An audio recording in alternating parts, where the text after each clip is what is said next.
सत साहिब सतगुरुदेव की जय। बंदी छोड़ कबीर साहिब जी की जय। बंदी छोड़ गरीबदास जी महाराज जी की जय। स्वामी राम देवानंद जी गुरु महाराज जी की जय हो।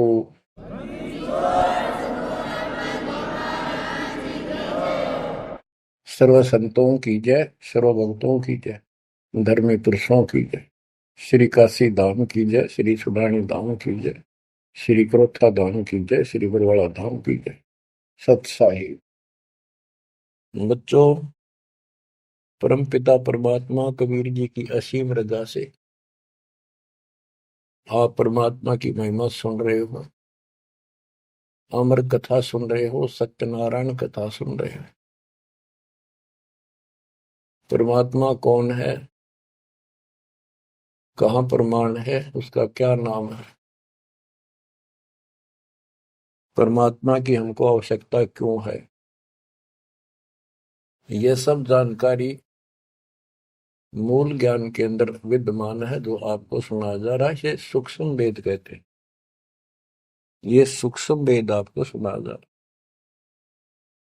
है। हम हिंदू धर्म में जन्मे तो हिंदू धर्म के मूल शास्त्र हैं वेद और गीता, प्लस में इनके सपोर्ट में श्री 18 पुराण है। तो यहां पर हमने सबसे पहले ये समझना होगा कि वेद और गीता क्या है, पुराण क्या है। वेद गॉड गिवन ज्ञान है, गीता के अंदर भी वही ज्ञान चारों वेदों का सारांश है। इति सिद्धम के ये भी गॉड गिवन है। और पुराण क्या है, जैसा भी ब्रह्मा जी को चारों वेद मिले, क्योंकि परमेश्वर कबीर जी ने, सतपुरुष जी ने सूक्ष्म वेद भेजा था ज्योति निरंजन के अंतःकरण में, इसके कंप्यूटर में ईमेल कर दी थी। इसने उसमें से सतपुरुष की जानकारी कति निकाल दी, कहीं कहीं हिंट छोड़ दिए, वो हटाए नहीं जा सकते थे। वो इसलिए छोड़ दिया कि ये भी गुप्त रहता है, इसने कसम खा रखी है मैं कभी किसी के समक्ष अपने यथार्थ रूप में नहीं आऊंगा। बच्चों, ये कथाएं दास आपको 1994 से सुनाने लगा था। वैसे तो 1994-95 से तो सरेआम सत्संग सुनाता था, उससे पहले 10-20 वक्ताओं बिठा करके भी चर्चा किया करता था। ये सारी कथा परमात्मा कबीर जी ने जो बता रखी थी, गरीबदास जी ने अमर ग्रंथ में बता रखा था, वो सुनाया करता था। यही सृष्टि रचना कैसे हुई, इसने कैसे क्यों कसम खाई, दुर्गा को नीचे भेज दिया, आप गुप्त रहने लग गया, तो ये बात जचा नहीं करती 90% का है कि ये कोई बात है, दंत कथा है तो कहानी बना रखी है। भगवान ऐसे गुप्त क्यों रहेगा, भगवान ऐसे क्यों करेगा, ये भगवान है ही नहीं। भगवान तो श्रेआम आते रहे हराते हैं, ये भगवान ही नहीं है, ये परमात्मा ही नहीं है। परमात्मा गुप्त रहता है नहीं, हम उसको पहचान नहीं पा रहे, इसलिए समस्या यह आ गई। इसने अज्ञान इतना गहरा कर दिया कि हम भगवान को सामने देखकर भी उसको पहचान नहीं पा रहे। इतना ज्ञान भर दिया हमारे अंदर, उसकी डेफिनेशन बदल दी।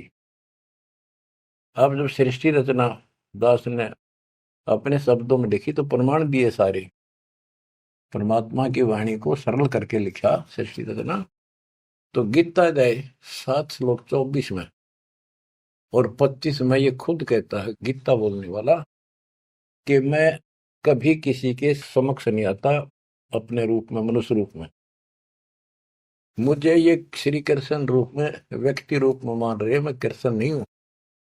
मेरा ये अटल संविधान है, अनुत्तम सिद्धांत है कि मैं कभी किसी के समक्ष प्रत्यक्ष प्रकट नहीं होता, अपनी योग माया से छुपा रहता हूं। जब ये प्रमाण उन भक्तों को दिखाए जो कभी यहां भरे थे, कभी डांटे थे, ये कैसे हो सकता है, उनकी आंखें फटी की फटी रहेगी।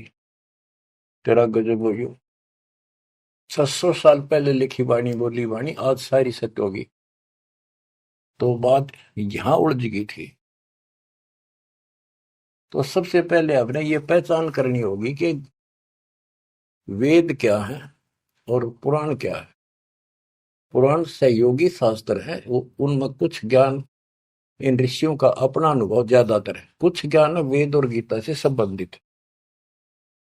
जैसे रोच्य ऋषि की कथा एक अध्याय है, उसमें रुचि ऋषि एक साधक था, वेदों को ठीक सा समझा जैसा वो समझ सकता था, और उसमें लिखा था कि परमात्मा प्राप्ति के लिए एक मंत्र है, वो नथिंग एल्स, और कोई देव देव पूजा नहीं करनी, ना कोई धाम पूजने, और मनुष्य जीवन आत्म कल्याण के लिए प्राप्त होता है। वो ज्ञानी आत्मा था, उसने अपना जीवन वेदों अनुसार साधना में समर्पित कर दिया। ना कोई मकान बनाया, जंगल में रहने लग गया, फल फ्रूट खाकर अपना साधना करता। 40 साल की उम्र होगी। उसके चार पूर्वज, चार पूर्वज पिता, पितामह, पर पितामह और तीसरा दादा, ये चार दिखाई दिए, और वो चारों पितर बने हुए थे। गीता अध्याय 9 श्लोक 25 में स्पष्ट किया है, भूत पूजेंगे भूतों को प्राप्त होंगे, पितर पूजेंगे पितरों को प्राप्त होंगे, देवता पूजेंगे देवताओं को प्राप्त होंगे, मेरी भक्ति करेगा मुझे प्राप्त होगा। तो उन्होंने पितर पूजे थे, कर्म कांड किए थे, भूत पूजे थे, तो ये चारों भूत बन गए प्रेत। रुचि ऋषि के पूर्वज चारों ऋषि थे, ब्राह्मण थे, वेद पढ़ते थे और साधना वेद के विरुद्ध करते थे। यही तो परमात्मा कबीर जी और उनके बच्चे गरीबदास जी यही तो समझा रहे हैं कि वेद पढ़ने पर वेद न जाने, बाचा पुराण 18, और ये उसे आन उपासना करें, भूल गए सृजनहारा। वो चारों के चारों गीता विरुद्ध, गीता मीन वेद, वेद के विरुद्ध साधना करके पितर बन गए। वो चारों पितर प्रेत दिखाई दिए। उन्होंने कहा कि हे बेटा ऋषि, हे बेटा रुचि, आपने विवाह क्यों नहीं कराया? हम चारों दुख पा रहे हैं, हम भूखे हैं, प्यासे हैं, कष्ट उठा रहे हैं, हम पितर बने हुए हैं, विवाह कराओ, हमारे पिंड भराओ, श्राद्ध निकालो, हमारी कर्म कांड करो ताकि हमें कुछ राहत मिले। रुचि ऋषि वेद के जानने वाले थे, उन्होंने कहा हे पितामहो, वेद में तो कहा है कि ये कर्म कांड, पितृ पूजा, आन उपासना, देव पूजा, ये मूर्खों की साधना है, अविद्या है, आप मुझे क्यों इसमें लगा रहे हो? वो चारों ऋषि कहते हैं ब्राह्मण के बेटा बिल्कुल सही है, वेद में कर्म कांड को अविद्या ही लिखा है, और बच्चे तू जिस मार्ग पर लगा है ये मोक्ष मार्ग है, और देखो हम दुख पा रहे हैं, हमारा कर्म कांड कर, हमारा छुटकारा करा। फिर बताते हैं पितर ये दे देंगे, पितर ये दे देते, पितर खाक दे देते, आप भूखे मरे। मार्कंडे पुराण से रोच्य ऋषि की उत्पत्ति कथा, ये अध्याय है, चैप्टर है। तो उन पितर, आप तो नरक में पड़े ही थे, वो शास्त्र अनुसार शास्त्रों में वर्णित साधना कर रहा था, रुचि ऋषि को और फंसा लिया अपने जाल में। अब ये मोह भी एक काल का जाल है। मन में आई ते पिताजी दुख पारे, दादाजी दुख पारे, परदादा, तीसरा दादा। तो उसने कहा ठीक है पितर में हो, मैं 40 साल की उम्र होगी, कौन मेरा ब्याह करेगा? पितर बोले ये हो जाएगा, तू ऐसे तप कर ले। उसने तप करा, फिर ब्याह हुआ, फिर उठ के पितरों के पितर पूजा करी। आप भी पितर बने, रुचि ऋषि भी पितर बने, और आप भी पितर बने रहे थे। तो बच्चों ये जो वेद ज्ञान है गॉड गिवन, और वैसे किसी ने कांट छांट कर छोड़ रखा है, पर सहज इतना वो कराया है। और पुराण जो है ये ऋषियों के अपने अनुभव है। तो वेद ज्ञान स्पष्ट हो गया। दोनों से स्पष्ट होगा। रुचि ऋषि कहता है ये अविद्या है, वेद में बोला है ऐसा नहीं करना, और पितर भी हाँ भरते क्योंकि उन्होंने वेद पढ़ रखे थे, पर क्रिया गलत करी। स्पष्ट हो गया, पुराण से ही स्पष्ट हो गया, ये पुराण में वेद ज्ञान है। इसके अतिरिक्त इस कथा में जो भी है सारी बकवास है, कति नरक में जाने का है। इसलिए जो वेद ज्ञान है वो हमने स्वीकार्य है और उसको समर्थन में ले भी रहे हैं। और गीता बोलती है 9वें अध्याय का 25वां श्लोक यही कह रहा है। लेकिन यहाँ तो गीता बोलने वाला कहता है कि मेरी भक्ति करता है तो मुझे प्राप्त होता है। 8वें अध्याय के 8, 9, 10 में कहता है कि 8वें अध्याय के जो 3 में बता परमेश्वर ब्रह्म, उसकी जो भक्ति करता है उसको प्राप्त होता है। इस प्रकार हमने इस अध्यात्म ज्ञान को निर्णायक तरीके से समझना है। अब ये साधना इन्होंने ठीक की नहीं, साधना ठीक ना करने से या दुर्गति कराने से, एक नहीं तकरीबन ये सबका यही दशा है। परमात्मा ने कहा था मूल ज्ञान अभी बताना नहीं है, 33 अरब ज्ञान हम व्याख्या, मूल ज्ञान हम गुप्त ही रखा। यानी 33 अरब हमने ज्ञान बोल दिया, वाणी बोल दी, इस मूल ज्ञान को अभी तक छुपा के रखा था। और बच्चों ही में कति रोशनी कर दी परमात्मा ने। अब प्रसंग चल रहा है कि परमात्मा की पहचान नहीं हुई, और पहचान ना होने से हम सामने भगवान को देखकर भी स्वीकार नहीं कर पाए। अब ये अमर कथा चल रही है, ये सुनाता हूं संत गरीबदास जी के अमर ग्रंथ से, तथा कबीर सागर का सहयोग साथ में लिया जाएगा।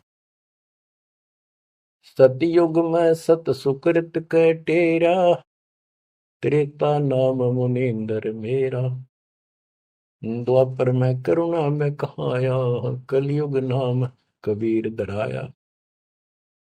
गरीब अनंत कोट ब्रह्मंड में बंदी छोड़ कहाँ आए, सो तो एक कबीर है जननी जने नमाए। गरीब काशीपुरी कष्ट किया, उतरे अदर आधार, मोमिन को मुजरा हुआ जंगल में दीदार। बच्चों आपको बताया था कि द्वापर युग के अंदर सुदर्शन नाम के एक परमात्मा कबीर जी के परम भगत थे। उस समय परमेश्वर करुणा में नाम से प्रकट थे और वाल्मीकि जाति थी। सुदर्शन भी वाल्मीकि जाति से थे। इनके माता पिता परमात्मा कबीर जी यानी करुणामय जी की बात को नहीं माना, वो मरे गए। भगत चिंतित हुआ, बहुत चिंतित हो गया। तब कबीर साहब जानी जान तो थे ही, फिर उसके मुंह तक को आना चाह थे कि बेटा क्या बात होगी, मौत तो होया करे पर दो रहे थे, इस समय शरीर छोड़ ही देना चाहिए, चिंता ना कर। सभी ने जाना है। फिर उसने बताया प्रभु ये परमेश्वर, मरण की चिंता को ना, इनके कष्ट की चिंता है, इन आपकी शरण नहीं ली, असंग जन्म दुख पाऊंगी। बड़े अच्छे थे, दास को ठाई ठाई फिरा करते थे, कंधे बताते थे, लाद करते थे। वो बात याद आवा है, अब इनका क्या होगा। मैं इनका कोई उपकार नहीं कर पाया, मेरे पास भगवान मेरे साथ थे, मैं समझा नहीं पाया मुझसे क्या अपराध हुआ। यानी वो कमजोरी तो थी है उसमें। परमात्मा बोले बेटा चिंता ना कर, तेरे माता पिता ने मैं संभालूंगा और कष्ट नहीं पाने दूंगा, इनको मोक्ष भी दूंगा, आप विश्वास रखें। बस इतने कहे बात से सुदर्शन जी को तो 100% विश्वास था। कति शांत हो गए, दंडोत प्रणाम किया, सो शुक्र बनाए, निश्चिंत हुआ। ये है संकट मोचन कष्ट मंगल करण कबीर, पल में के कर देख, सेकंड में दुख दूर कर दिया और वो निभाया भी उसको। तो बच्चों अपने उस वचन के आधार पर परमात्मा उस सुदर्शन जी के माता पिता से मिले। उनका पहला जन्म हुआ, मनुष्य का ब्राह्मण थे, 6-7 साल की उम्र के बच्चे रूप में मिले, 2 साल उनके साथ रहे। उनको समझाने की चेष्टा की, पर उल्टे बोले।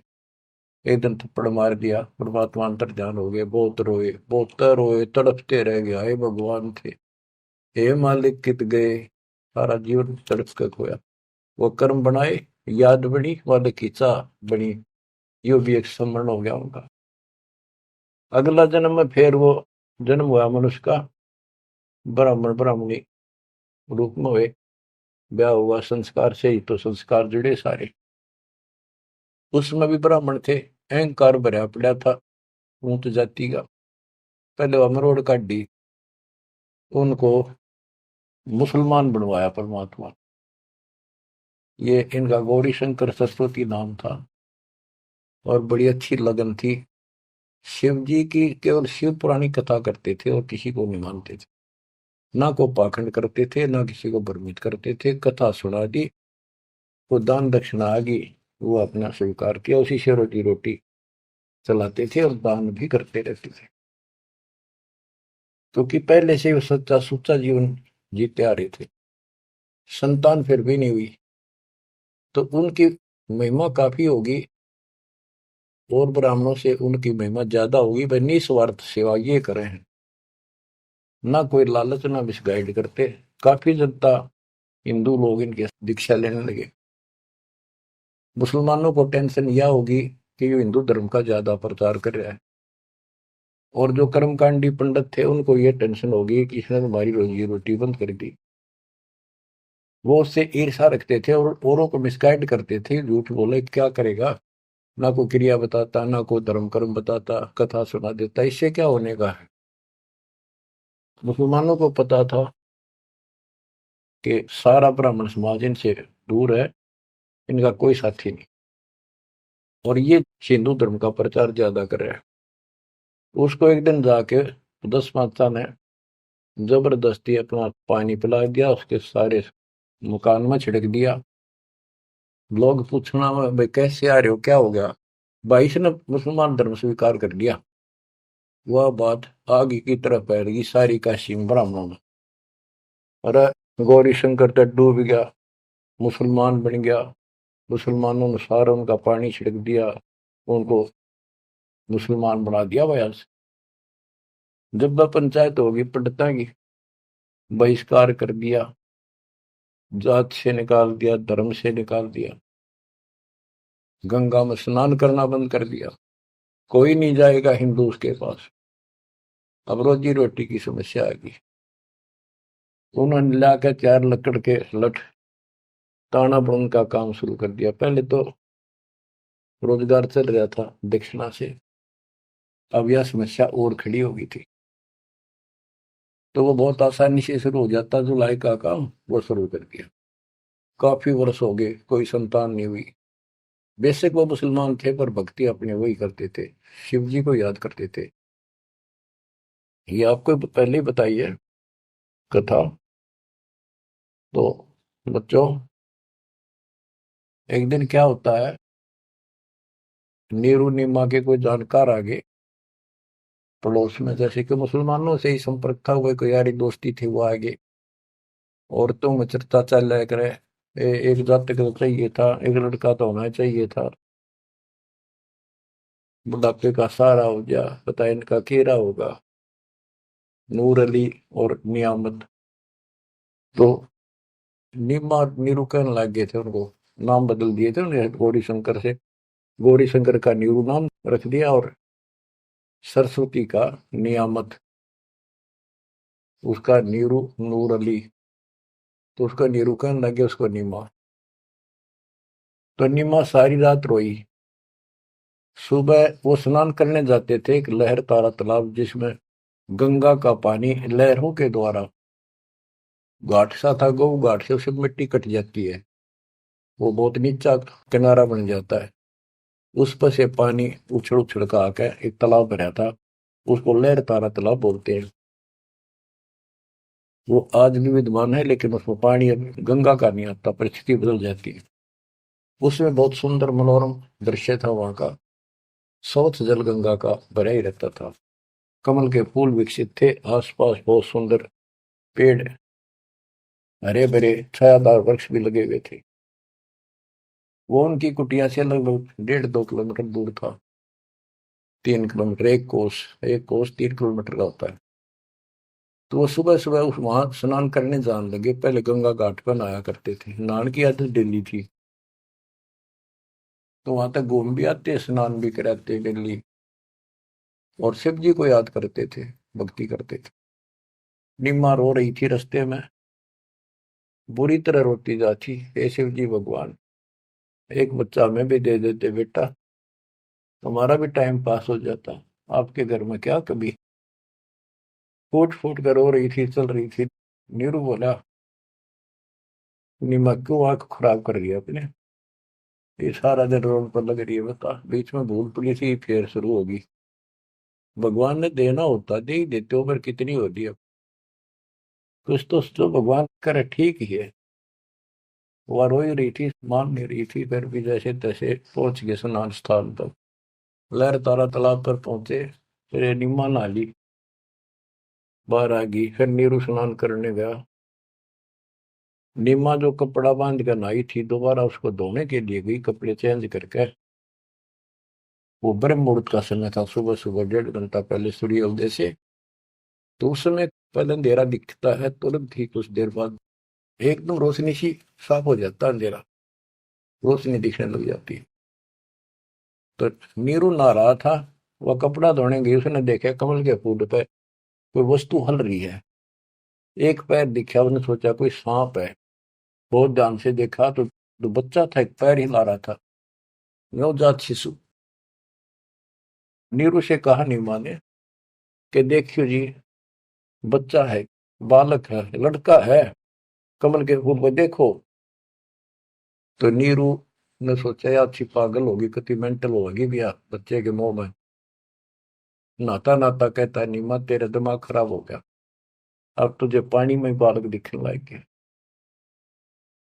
नीमा कसक के साथ बोली, "ये देखो सच्ची को देख तो एक है।" जिस साइड हाथ करी थी देखा, वो थोड़ी दूर था उससे, 10 फुट का फैसला होगा। एकदम नीरू गया, कमल के फूल समेत बच्चे ने उठा कर नीमा को दे दिया, और नीमा उसे लाड करे, मुंह कर लावे, चूमे, और सौ शुक्र शंकर भगवान की गावे, सौ शुक्र मनावे।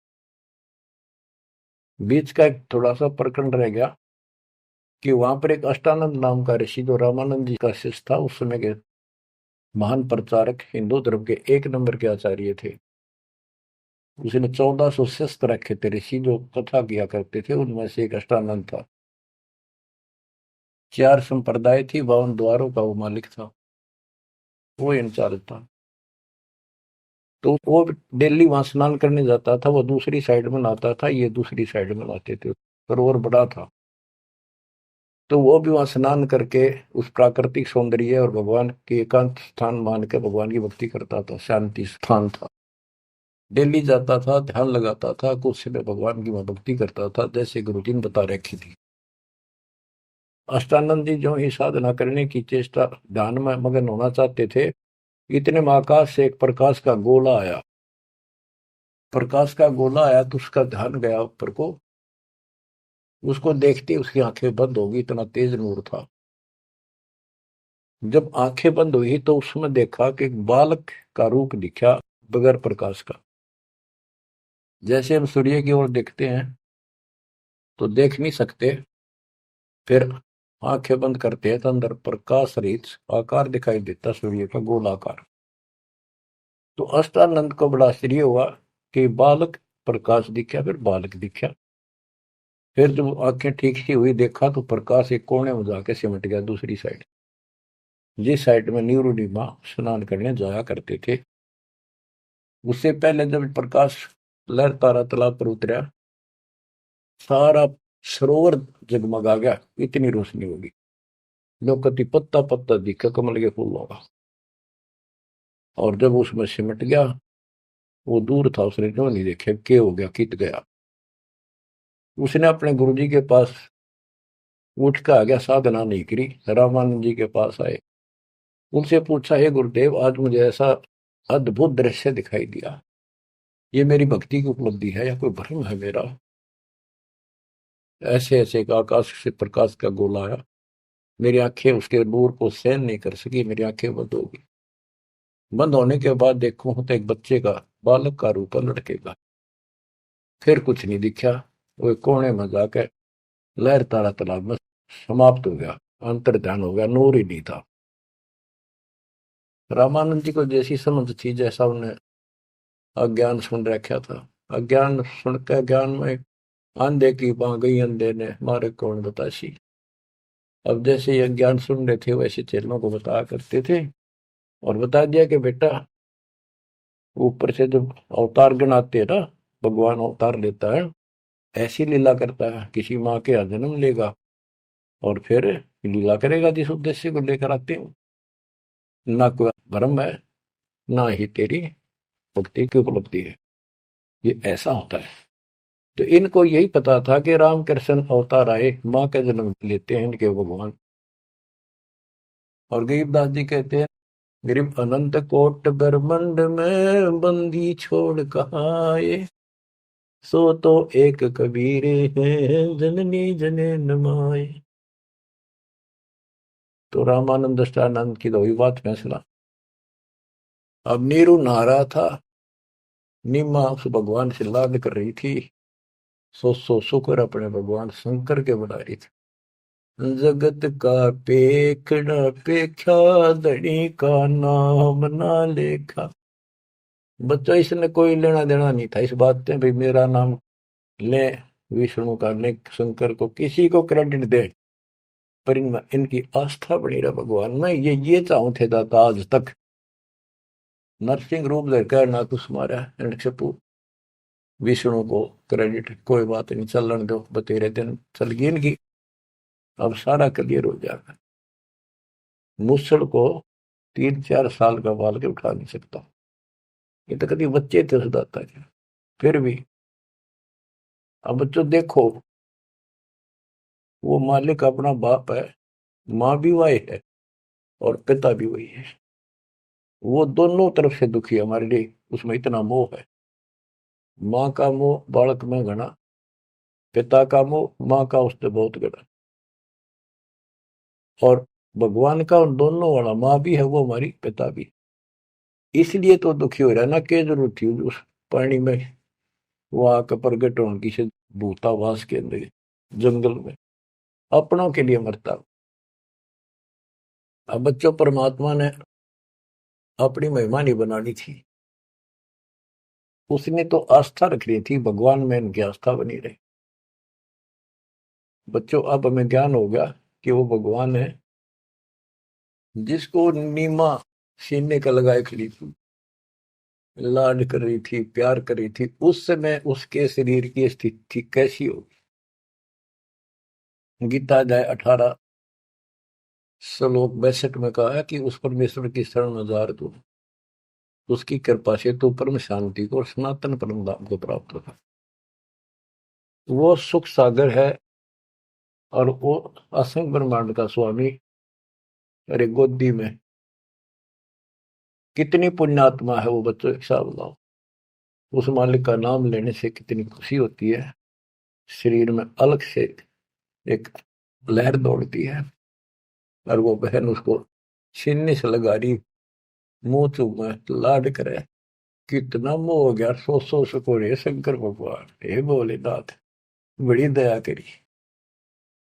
इतने में नीरू स्नान करके आ जाता है।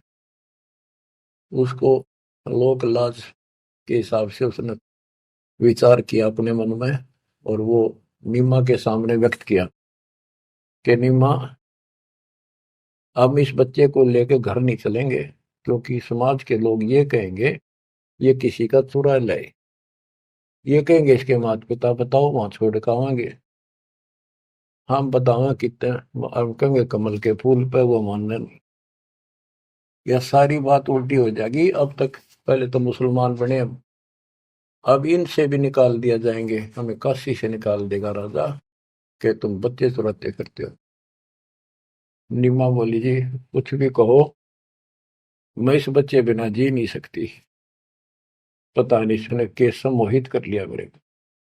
मैं प्राण छोड़ सकती हूँ, मैं देश निकाला ले लूंगी, देश काम छोड़ दूंगी पर बालक नहीं छोड़।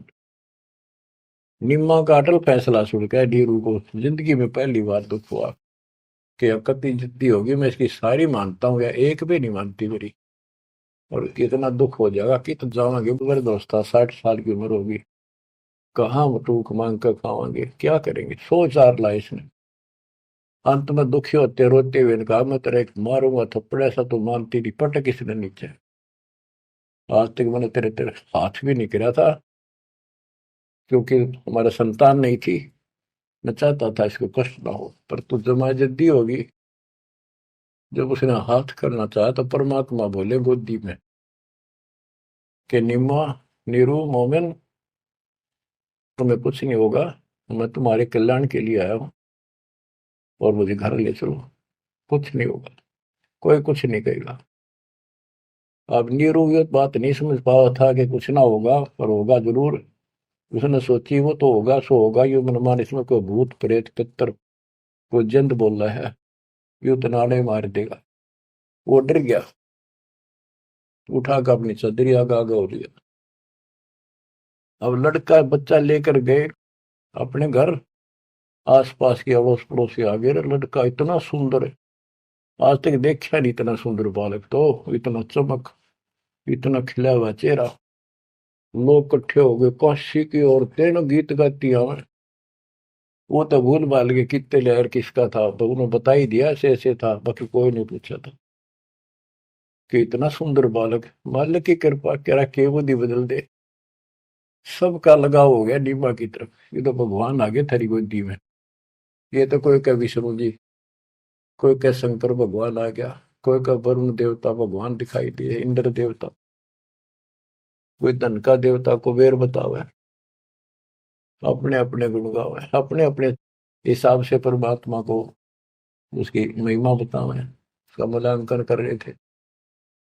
और नहीं मानो का इसका नजर लगाओगे मेरे बच्चे को, तुम ऐसे ना बोलो कि बालक ना देखे तुमने, पागल हो गए तुम सारे, आओ हट तोड़ के तो औरतें कहती हैं नीमा बालक तो देखे पर इसे ना देखे। हम बच्चों उस परमात्मा के प्यार में जो बात बंद हो जाती है दास की, जिसको हम खोज रहे वो हमारे साथ रहते, हम इतने निर्भाग इतने कर्महीन उसको आज तक नहीं पहचान पाए। ये हमारा बाप है, ये हमारा भगवान, जिसके लिए हम भटक रहे हैं। मैं रोवे तो सृष्टि को, सृष्टि रोवे मोहे, गरीबदास इसी वियोग को समझ नहीं सकता। बच्चों ईब समझ में होगा ये अब समझेगा हमारे बीच का जो फैसला था, बीच में जो दीवार थी, अब कति टूट जाएगी, साफ हो जाता। बच्चों हम तो दुखी हैं ही अपने कर्मा कारण, पर उसको और घना तंग कर रखा हमने। अब वो हमारा अपना उसको पता है कि यदि मैंने इनका साथ कति छोड़ दिया तो खा जाएगा काले, इसको सारी कदे नहीं छोड़ रहे तो ये धीरे धीरे हमारे को किसी न किसी कारण बनाकर इस परिस्थिति में लाया आज। अब यू खोल दिए रास्ते सारे, अज्ञान हटा दिया पूर्ण रूप से, अब साफ दिखाई दे है Kabir is God, Kabir is God.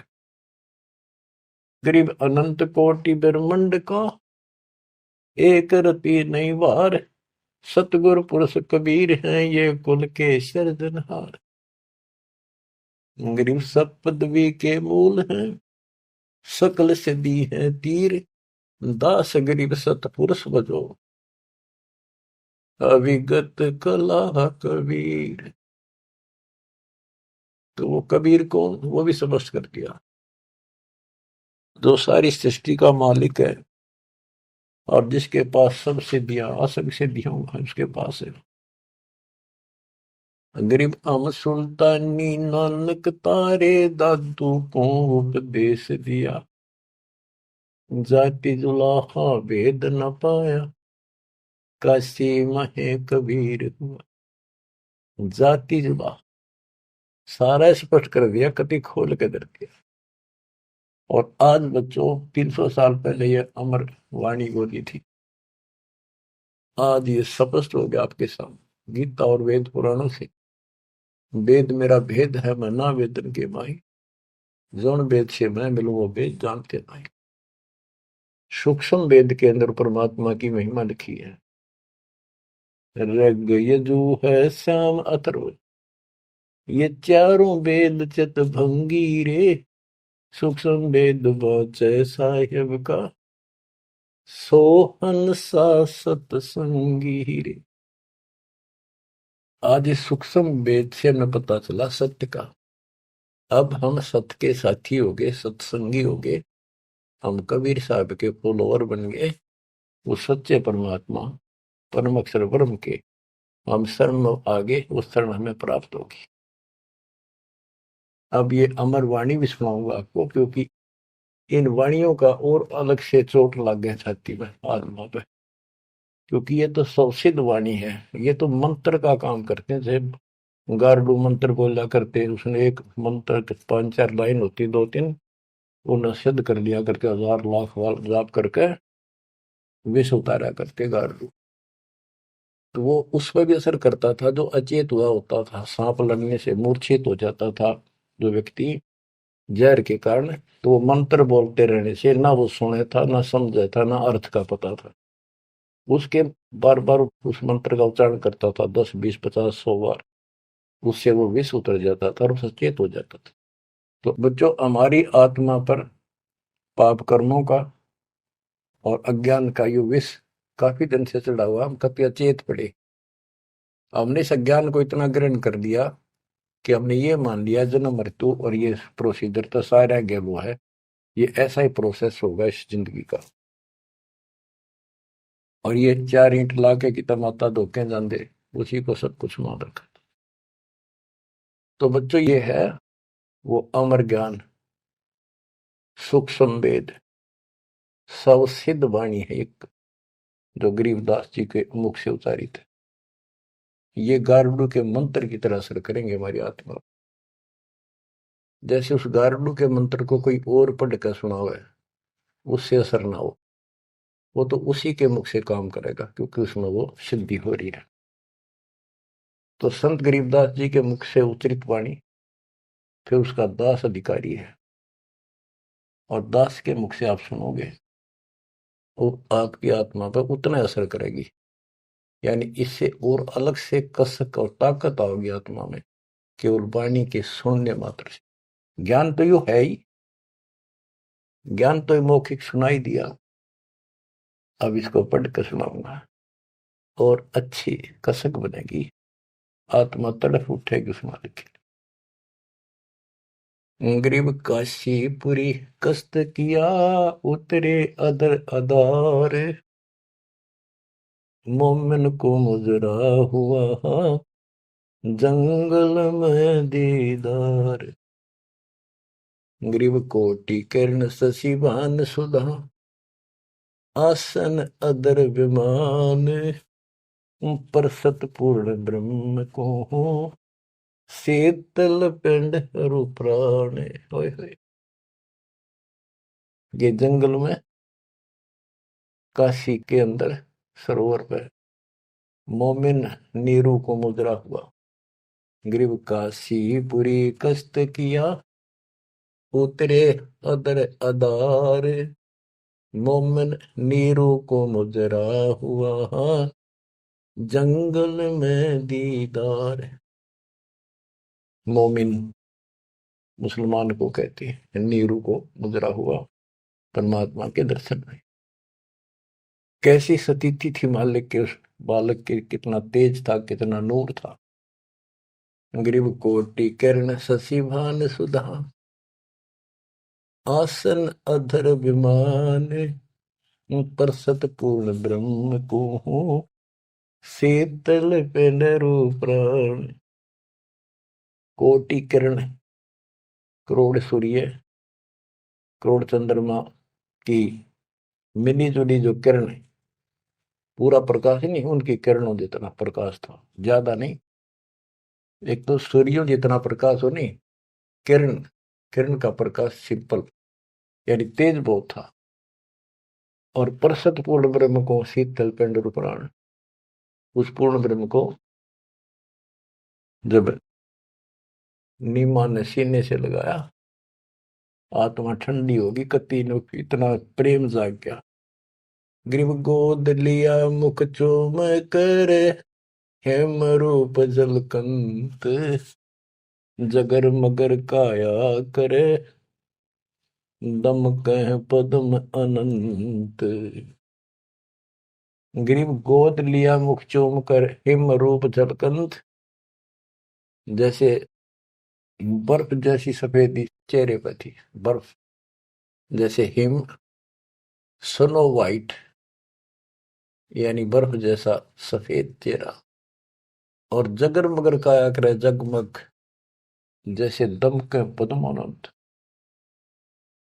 Grieve Kashi उमटी गुल भया, मोमिन नीरू का घर घेर, कोई कह ब्रह्मा विष्णु है, कोई कह इंद्र कुबेर।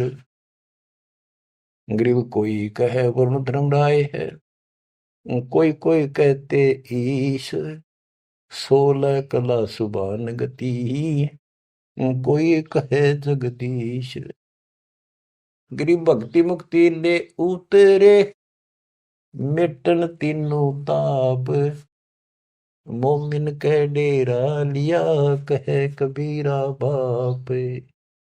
क्या कहते हैं, भक्ति और मुक्ति का सच्चा मार्ग लेकर मालिक प्रकट हुए, उतरे, ऊपर से चलकर आए गति करके, जैसे वेद प्रमाण करते कि परमात्मा ऊपर के लोक में रहता है, वहां से गति करके नीचे आता, अच्छी आत्माओं को मिलता है, उनको भक्ति की सच्ची राह बताता है। तो अपने उसी सिद्धांत अनुसार परमेश्वर नीचे प्रकट हुए। गरीब भक्ति मुक्ति ले उतरे, मिटन तीनों ताप, मोमिन के डेरा लिया, कहे कबीरा बाप। अब क्या बताते हैं संत गरीबदास जी के भक्ति मुक्ति ले उतरे, मिटन तीनों ताप, मोमिन के घर एक मुसलमान के आके डेरा लिया, और उस मोमिन नीरू को कबीर जी अब्बा जान यानी पिताजी कहते थे, बाप क्या करते। रद्द विचार करो उस मालिक को क्या पड़ी थी हमारे लिए।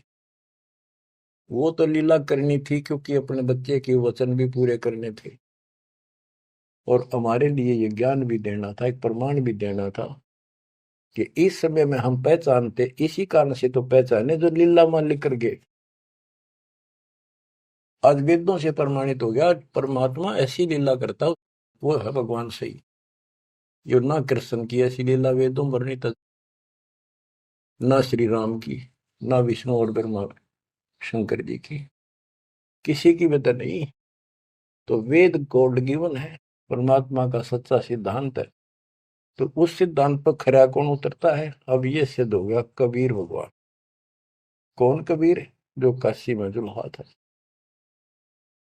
अब क्या बताते हैं, गिरिव भक्ति मुक्ति ले उतरे, मिटन तीनों ताप, मोमिन के डेरा लिया, कहे कबीरा बाप।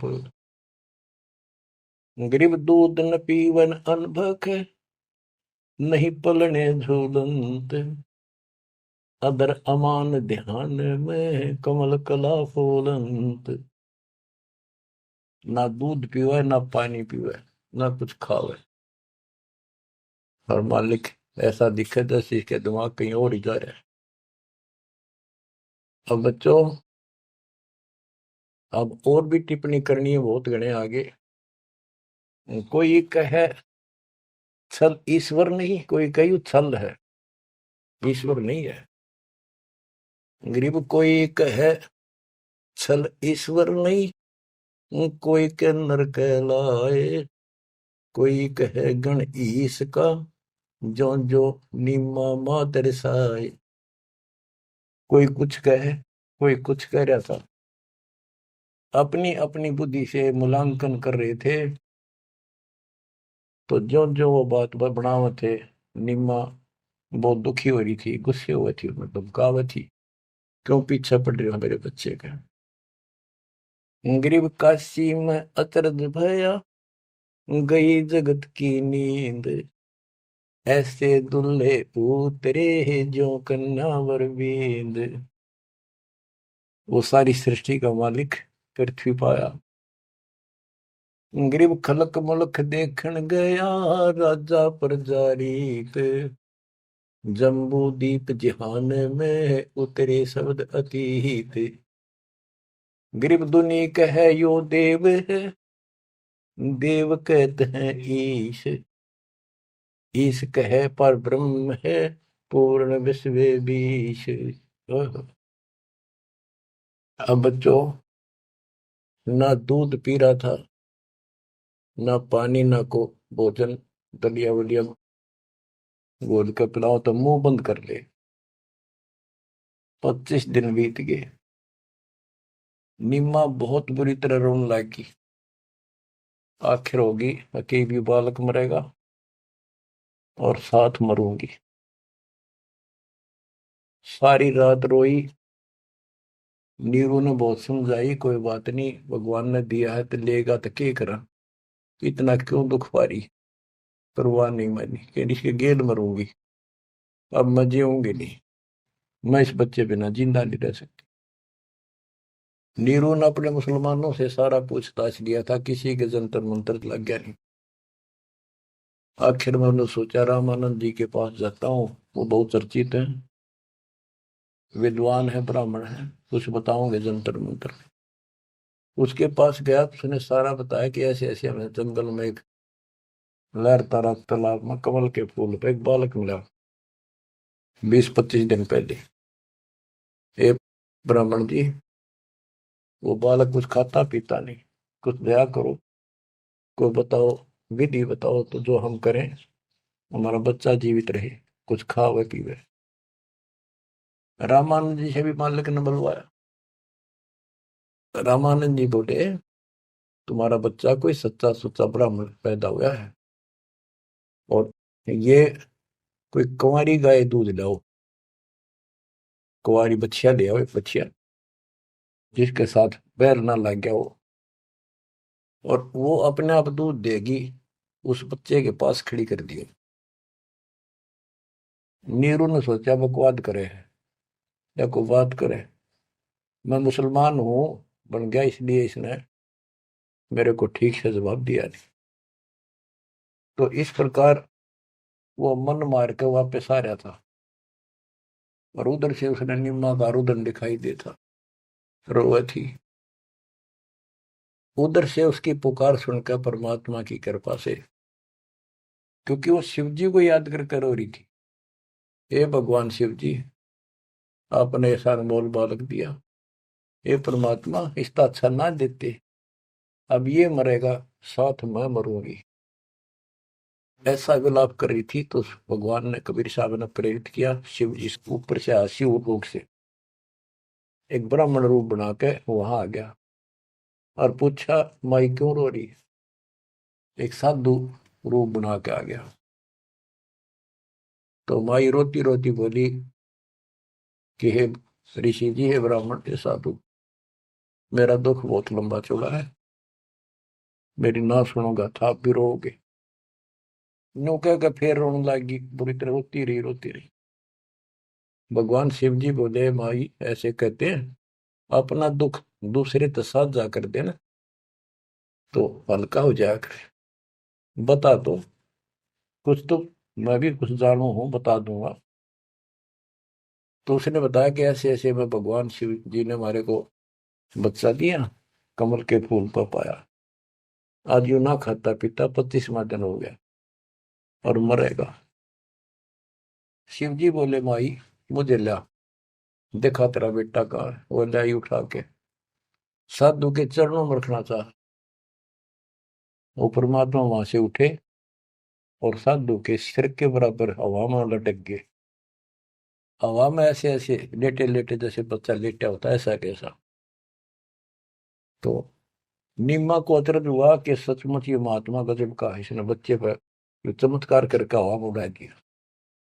तो परमात्मा बोले शिव जी इनको कहो एक कुंवारी बछिया ले आओ, कुंवारी गाय बछिया, और उसके ऊपर अपना हाथ रख दिए, एक कोरा बर्तन मंगा लिए, ताजा कति कुम्हार से ताजा लाना, उसके नीचे रख दियो, ये उसको भर का अपना बंद हो जाएगा। इतने में नीरू आ गया। नीरू भी ये बात सुन रहा था, खड़ा खड़ा आके खड़ा हो गया था, बात हो रही थी। तो शंकर भगवान जी साधु रूप में कह रहा है नीमा को कि तेरा पति कहाँ है? अब जी अभी आ जाता है, बाहर गया है। नीरू आ गया, कहाँ जी बोलो कि एक कुंवारी गाय ला, तेरा बेटा वो कुंवारी गाय का दूध पिएगा। अब रामानंद जी की बात तो उसका यकीन नहीं हुआ था, पर यह महात्मा भी यही कह रहा है। फिर पक्का विश्वास हो गया। वो बछिया लाया, साथ में एक छोटा सा बर्तन ले आया मिट्टी का, गाय के नीचे पात्र रख दिया, शिव जी ने ऊपर हाथ रख दिया, मोटे मोटे सतन हो गए, अपने आप दूध चल पड़ा। वो पात्र भर का दूध बंद हो गया। तो मालिक ने वो दूध पिया। उसके बाद वो गाय डेली दूध देने लगी। बच्चों, ये दूध सतलोक था, उस दाता का आहार। ये लीला दिखानी थी दाता ने, 7 बार चर्चा करी और शिव जी को भी बहुत कुछ कहा कबीर सागर में, और विस्तार से प्रमाण है। बच्चों, आप सुन रहे हो सत्यनारायण कथा। ग्रीव शिव उतरे शिवपुरी से, अवगत बदन विनोद, मैं के कमल खुशी भये, लिया ईस को गोद। ग्रीव नजर नजर से मिल गई, किया ईस प्रणाम, धन नीरू मोमन धन नीमा, धन का शे निकाम। ग्रीव 7 बार चर्चा करी, बोले बालक बहन, शिव को कर मस्तक धैर्य, ला मोमन एक धैन। ग्रीव अनब्यावर को दूहत है, दूध दिया तत्काल, पीवे बालक ब्रह्म गति, ता शिव भय दयाल। बच्चों, कबीर सागर के अंदर ज्ञान सागर एक अध्याय है, उसके प्रश्न नंबर 74 पर इस प्रकार वर्णन है। सुत काशी को ले चले, लोग देखन तात आए, अन पानी बख्शे नहीं, जुल्ला सोप जनाए। तब जुल्हा मन कीन दीवाना, रामानंद सो कहा उत्पाना। मैं सुत पायो बढ़ा गुणवंता, और कारण कौन बखे नहीं संता। रामानंद ध्यान तब दारा, दुल्ला से तब वचन उचारे। पूर्व जन्म ते ब्राह्मण जाति, हरि की सेवा की निबली बाती। कुछ सेवा तुम हरि की चूका, ताते भयो दुल्हा का रूपा। प्रीति पर भूखे तुर मान लीना, ताते दान में सुत तो है दीना। रामानंद जी बताते हैं, जब रामानंद जी को जाके कहा नीरू ने कि महात्मा जी ऐसे ऐसे मुझे लड़का मिला जंगल में, और वो खाता पीता कुछ नहीं, कारण बताओ। तो रामानंद बोले पहले तुम ब्राह्मण जाति में थे, भक्ति बहुत करते थे, लेकिन भगवान की कोई भक्ति में कोई गलती बन गई, जिस कारण से तुम इब्दुल्लाह के रूप में जन्मे हो, और परमात्मा ने तेरी फिर भी पुकार सुन ली, इसलिए जंगल में तेरे को पुत्र दे दिया। नीरू ने कहा कि हे प्रभु, दस कीनो तस पायो, आरत हो तो दर्शन आयो, सो कहिए उपाय गुसाई, बालक अक्षु दावंत कुछ खाई। जो मन दिशा करी उसी भर ली, मेरे तक कर्म फूट के, मैं जैसा भी हूँ ठीक हूँ, आरत संकट में तेरे पास आए, कुछ दया करो जिसते हुए बालक कुछ खा ले। रामानंद युक्ति उचारा, तब सुत कोई ज्ञानी अवतारा। बच्चिया जाही बैल नहीं लागा, सो लाई ठाड़ करो ते जागा। एक बच्चिया लाओ जिसका बैल न लगे हो, और ऐसा ही किया गया। तो उन्होंने दूध पिया, बच्चिया लाएगी, वो आपने छोड़ दिया। तो बच्चों, सब तरह से प्रमाण दिया जाएगा। अब नंबर आता है, ये तो सुख संवेद, कबीर वाणी, गरीबदास जी की वाणी। ऋग्वेद मंडल नंबर 9, सूक्त नंबर 1, मंत्र नंबर 9 में क्या लिखा है उस परम पिता के बारे में। अब ये सुना दो एक लाइन, तुम्हारे को कति भरम दूर हो जाएगा। मूल पाठ में ऐसे लिखा संस्कृत में, अभि इमं अधन्य उत सिलंती धेन्व शिशुम सोमम इंद्राय पातवे। पूर्ण परमात्मा जब बालक रूप में प्रकट होता है, इसका ये अर्थ है उनके परवरिश की लीला अधन्य, बिना दनाई, अभी यानी पूर्ण रूप से कवारी गायों के द्वारा होती है। ये लक्षण है वेद में। वेद मेरा भेद है, मैं ना वेदन के माही, जोन वेद से मैं मेरे वो भेद जानते हैं। बच्चों, आज इतना ही। अमर कथा जारी रहेगी। परमात्मा आपको मोक्ष दे, आपको चरणों से दूर ना करे, दास की यही पुकार है। सत साहिब।